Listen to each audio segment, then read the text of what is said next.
Sir ಇವಾಗ combination points ಅಂತ ಹೇಳ್ತಾ ಇದ್ದೀರಲ್ವಾ? ಹೌದು. ಅದು ಪಿಪಿಟಿ ನಲ್ಲಿ ಇರುತ್ತಾ ಅಥವಾ ನಾವೇ ಕಾಂಬಿನೇಷನ್ ಅದು related to TM? 108 point explanation ಇರುತ್ತೆ ಮೇಡಮ್. ಓಕೆ. ಅದಾದ್ಮೇಲೆ ನಾನು ಟಂಗ್ ಡಯಾಗ್ನಿಸಿಸ್ ನ ಕೋರಿಲೇಟ್ ಮಾಡಿ ಹೆಂಗ್ ಪಾಯಿಂಟ್ಸ್ ನ ಕ್ರಿಯೇಟ್ ಮಾಡೋದು ಅಂತ ನಿಮ್ಗೆ ಹೇಳ್ಕೊಡ್ತೀನಿ. ಹಾ sir.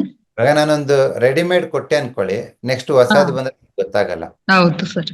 Instead of that 108 point ನಿಧಾನವಾಗಿ ಕಲಿತು ಓಕೆ.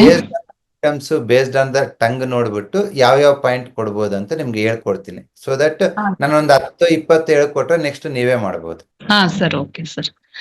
ಸರ್ ಮತ್ತೆ 1 ಪಾಯಿಂಟ್ ಮೈಂಡ್ ಹೈಪರ್ ಆದ್ರೂ ಯೂಸ್ ಮಾಡ್ಬೋದು ಅಂದ್ರೆ ಅಲ್ವಾ? ಹೌದು, ಶೆನ್ಮೆನ್. ಅದ್ರ ಜೊತೆ ಯಾವ್ದೇ ಆರ್ಗನ್ ಹೈಪರ್ ಆದ್ರೂ ಯೂಸ್ ಮಾಡ್ಬೋದು ಅದನ್ನ? ಹೌದು, ಶೆನ್ಮೆನ್ ಯೂಸ್ ಮಾಡ್ಬೋದು. ಎಕ್ಸಲೆಂಟ್ ಆಗಿ work. It calms the mind and body. Sir ಇವಾಗ ಒಂದು ಹೈಪರ್ ಇದ್ದು ಒಂದು ಕಡಿಮೆ ಇತ್ತು ಅಂದಾಗ ಅದನ್ನ ಯೂಸ್ ಮಾಡಿದ್ರೆ ಅದಕ್ಕೇನಾದ್ರೂ ಎಫೆಕ್ಟ್ ಆಗುತ್ತಾ? ಇಲ್ಲ, ಶೆನ್ಮೆನ್ ಮಾಡಿ ಯಾವ್ದು ಲೋ ಇರುತ್ತಲ್ಲ ಆ ಪಾಯಿಂಟಿಗೆ ಇನ್ನೊಂದು ಪಾಯಿಂಟ್ ಹಾಕಿ. Okay okay sir.